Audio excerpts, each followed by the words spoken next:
Muraho neza, ndabasuhuje mu izina rya Yesu Kristo.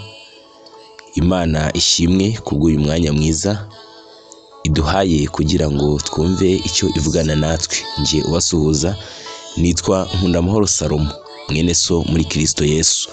Reka dufatanye mu isengesho kugira ngo dutangire umwanya w'ijambo ry'Imana. Urakoze Data kubw'uyu mwanya uduhaye kugira ngo twumve icyo uvugana natwe.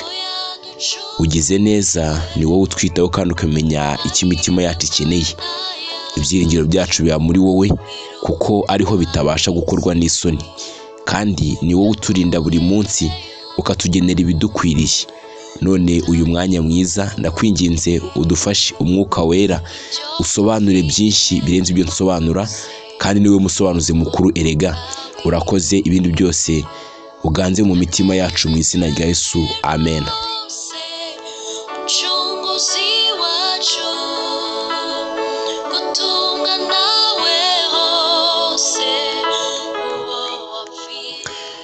Munyemerere dufatanye gusoma ijambo ry'Imana. Munyemerere dufatanye gusoma ijambo ry'Imana. Turarisoma mu butumwa bwiza bwanditswe na Yohana igice cya 6. Turasoma umurongo waho wa 40. Turasoma umurongo waho wa 40.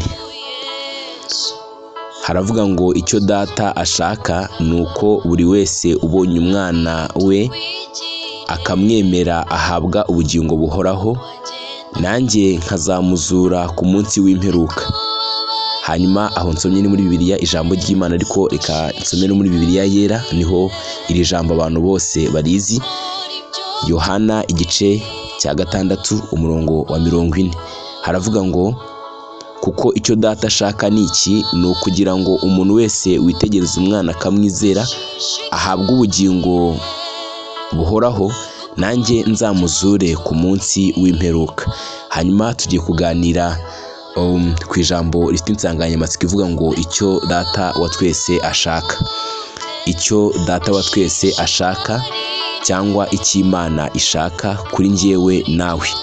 Hanyuma muraza kunyemerera mvuge ko iri jambo ari Yesu ubwe wagivugiye ubwo yari arimo aganira n'abantu bari baje mu iteraniro. Murabyibuka ko ku munsi ubanza yari yatubuye imigati cyane, hari n'amafi. Hanyuma abantu baragenda barahamagarana. Murabyibuka ukuntu baje ari benshi ku munsi wa kabiri, akababwira amagambo akomeye ngo ndababwira ukuri yuko mutazanywe cyangwa mutizezwa n'ibyo nkora, cyangwa mutazanywe no kureba imirimo mbakorera, ahubwo ngo ya migati ya mitsima mwariye mugahaga niyo yatumye muza. Murabyibuka yahise ahindura inyigisho akomeza kubabwira iby'ubugingo buhoraho, ari naho yababwiriye ano magambo ngo kuko icyo Data wa twese ashaka ari iki ngiki, ngo nuko umuntu wese witegereza umwana. Uwo mwana ni uwuhe? Ni Yesu ubwe yivugaga. Hanyuma ngo yarangiza akamwizera ngo ahabwe ubugingo buhoraho. Ngo yamara guhabwa ubugingo buhoraho, ngo nanjye nkazamuzura ku munsi w'imperuka. Yesu ashimwe cyane.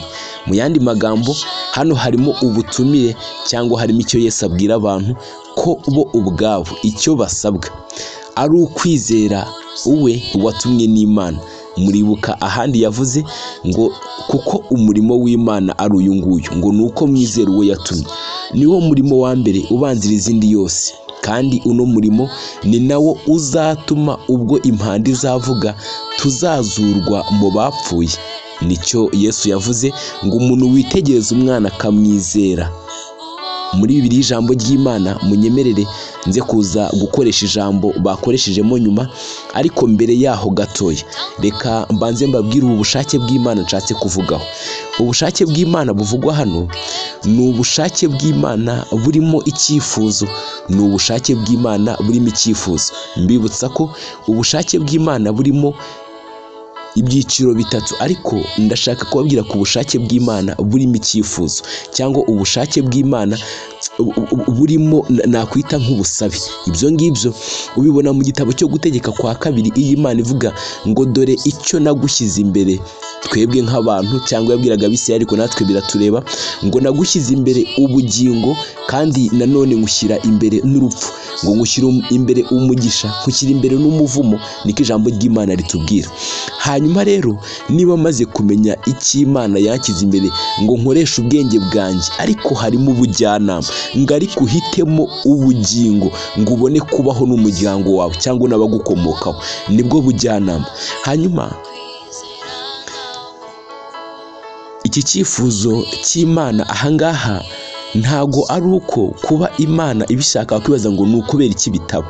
Impamvu bitaba uzayibona neza usomye urwandiko rwa Petero, ngira ngo rwa mbere, aho avuga ngo ntago Imana itinze isezerano nk'uko abantu babyibwira, ngo ahubwo ngo ibigira ngo bose babone uko bakizwa. Yesu ashimwe cyane.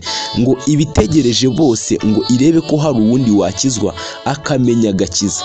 Nanone kandi ntago Imana itinze isezerano nk'uko abantu babyibwira. Nanshatse kukubwira ngo niba Imana ibishaka kukibitaba, wibuke ko ari ubushake bw'Imana burimo icyifuzo. Yesu ashimwe cyane. Hanyuma munyemerere nyuma yuko nsobanura ubushake bw'Imana tugiye kuvugaho, ariko mvuge n'icyo muri biri ijambo ry'Imana bavuze. Batubwiye ngo kuko umuntu wese witegereza uwo mwana akamwemera, kumwizera muri Bibiliya yera, kumwemera muri biri ijambo ry'Imana. Kumwemera bivuze ngo ni ukumwemerana n'ibyo ashaka byose, ni ukumwemerana n'ibyo byose, ni ukumwemera kandi ukanamwemerera. Iki cyo ntabwo nabura kugishimangira. Ni ukumwemera warangiza ukanamwemerera. Ukamwemerera iki? Ukamwemerera ubuzima bwawe utizigamye, nta na gato wisigarije. Ukamubwira ngo Yesu ndakwihaye wese, guhera ubu ntago ngiye kubaho nigenga. Niba maje gupfana nawe nkazukana nawe, ntago ngiye kubaho ku bwanjye, ahubwo ugiye kubaho, ngiye kukuberaho, ngiye kubaho ubuzima bukubereyeho, ubuzima bukora ibyo ushaka. Kandi ndakubwiza ukuri k'Imana ubwo buzima ntago ubuhangayikira, ntago wibaza ngo ese uko nyihaye none byazagenda ukundi. Oya, Rick Warren yabivuzeho ngo ubuzima Yesu ayobora ngo ntago bujya bukora impanuka, ngo ntago bujya buyoba. Iyo umuhaye delegisiyo y'ubuzima bwawe ukambwira ngo Yesu nshorera ungeza aho ushaka, nta kuyoba rwose. Ubwo yarivugiye ngo ni nzira n'ukuri n'ubugingo, ntawe ujya kwa data ntamujyanye. Bivuze ngo niyo nzira itabasha kutuyobya. Hari inzira nyinshi abantu bacamo ariko zishobora kukuyobya.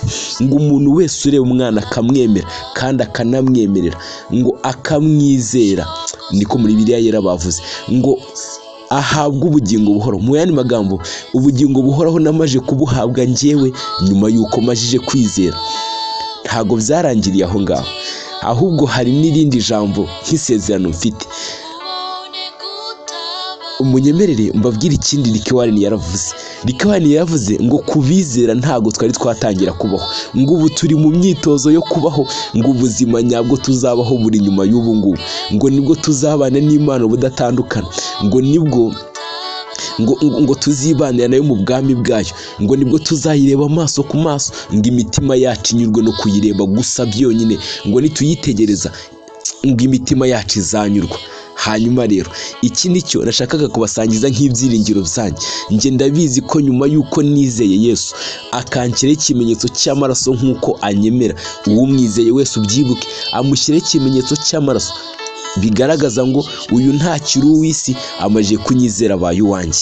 Ariko ntibirangiriraho, hari icyo Pawulo yacyandikiye Timoteyo, mumbabarire, yaramwandikira amubwira ngo nyamara urufatiro rw'Imana rukomeye ruracyahagaze, ngo rwanditseho aya magambo ngo Uwiteka azabe. Hanyuma munyemerere ntarakomeza mbabwire iby'uru rufatiro. Uru rufatiro ninde? Ni Yesu Kristo, kuko Pawulo yabivuzeho mu Bakorinto, arababwira ngo kuko nta rundi rufatiro nashyizeho, ngo ahubwo urufatiro rwahozeho nirwo rukiriho, ngo urwo rufatiro ni Yesu Kristo. Ngo rero ngo nk'umwubakisha, ngo nta rundi rufatiro nashyizeho, ngo buri muntu wese ngo yirinde uko yubakaho. Hari ikindi kintu rero nashakaga kubabwira muri iki cyanditswe. Hanyuma Pawulo aramubwira ngo kuri urwo rufatiro ari rwo Yesu, ngo handitseho amazina y'abizera. umuntu wese wizeye yahita yandikwa kuri urwo rufatiro ngo Uwiteka azanye. Iyo Imana iri kureba kuri urwo rufatiro ari rwo Yesu, ngo ibonaho izina ryanjye, ikabonaho iryawe niba warizeye, hanyuma ikanezerwa iyo irimo kubona abana bayo abizi banditse kuri urwo rufatiro. Urwo rufatiro urarwibuka, ni rwo Yesu. Hanyuma rero muyemerere mbabwire ikindi. Arakomeza, ntabwo byarangiriye aho ngaho. Aravuga ngo, yavuze irindi jambo nakunze, aravuga ngo ariko umuntu wese uvuga izina ry'Uwiteka ave mu bidatunganye, umuntu uvuga izina ry'Uwiteka yiboneze. Ni nako Yohana yabivuze, yaravuze ngo bakundwa, ubu turi abana b'Imana. Icyo twakivuze rwose ko twabaye abana b'Imana kubwo kwizera, tutabiheshejwe n'imirimo itegetswe n'amategeko, ahubwo twabiheshejwe n'Imana ari uko twizeye gusa Yesu. Hanyuma aravuga ngo ariko ko tuzasa ntabwo kurerekanwa, ngo niyo mpamvu isi nayo ubwayo itadusobanukiwe, ntabwo isi tuzi. Ariko avuga irindi jambo rikomeye ngo umuntu wese uvuga izina ry'Uwiteka ngo ave mu bidatunganye, ngo yiboneze nk'uko waboneye. Kwiboneza ni ngombwa nshuti zanjye, ntabwo kwizera konyine nakoze bihagije. Imana iransaba kwiboneza, Imana iransaba kwisukura, Imana iransaba kwihana, Imana iransaba kwemerera Umwuka Wera akankoramo umurimo ukomeye. Hanyuma rero ngaruke kuri cya cyanditswe ngo umuntu witegereza umwana akamwemera ngo akamwizera, ngo nanjye nzamuzura ku munsi w'imperuka. Nshuti zanjye, ndagira ngo mbibuke ko ibyiringiro dufite nk'abizera ni ukuzazuka tugasanganira Umwami ubwo azavuza impanda, tukabana nawe, tukibanira nawe ubudatandukana. Saho birangiriye, wisukure, wiboneze, ugire umwete wo kwezwa n'Imana igusaba. Hanyuma kandi munyemerere mvuge ngo nubona n'undi muntu utari wamenya Yesu, umuririmbyi yabivuzeho, aravuga ngo Satani yazitiye abantu ngo arashaka yuko ngo bazabana muri uwo muriro. Hanyuma unyemerere cyane, uwo ubona umwanzi atwaza igitugu ukaba waramaze kumenya ukuri, ntureke agenda utabamenyesheje ukuri, ntureke agenda utabamenyesheje ko hari umuriro uzajya abataramenye Imana. Ntutume uwo muntu agenda utamwumvishije urukundo Yesu agira, n'ukuntu ashaka kumukiza, n'ukuntu anyotewe kumwakira. Umubwire ngo nawe mubo Yesu yapfiriye urimo, umubwire ngo nawe mubo Yesu ashaka urimo, umubwire ngo nawe ngwino Yesu yaragupfiriye. Umuganishe kuri we, umuhuze nawe. Ndakubwiza ukuri, kuzaba ukoze ikintu gikomeye mu bwami bw'Imana, uzabyambarira amakamba. Yesu ashimwe cyane, Yesu ashimwe cyane. Munyemerere dusenge. Niba waramaze kwizera, ugira ibyiringiro byo kuzabona Imana no kuzabana nayo, ariko nawe uvuge ngo hari abandi bantu nzamenyesha Yesu. Munyemerere nsoreze kuri iki. Niba waramaze kumenya Yesu ukamwemera, umwemeza abandi, umumenyesha abandi, kandi ntuhweme hakiri abantu aho uba bataramumenya. Urakoze Yesu kubwira ijambo ryawe uduhaye. Ndakwinginze urisobanure kurutaho mu mitima y'abantu bawe, uduhe ubushobozi bwo gutuma abandi bakizwa kubera twebwe. Ushyirwe hejuru kandi udushyigikire mu izina rya Yesu, amen.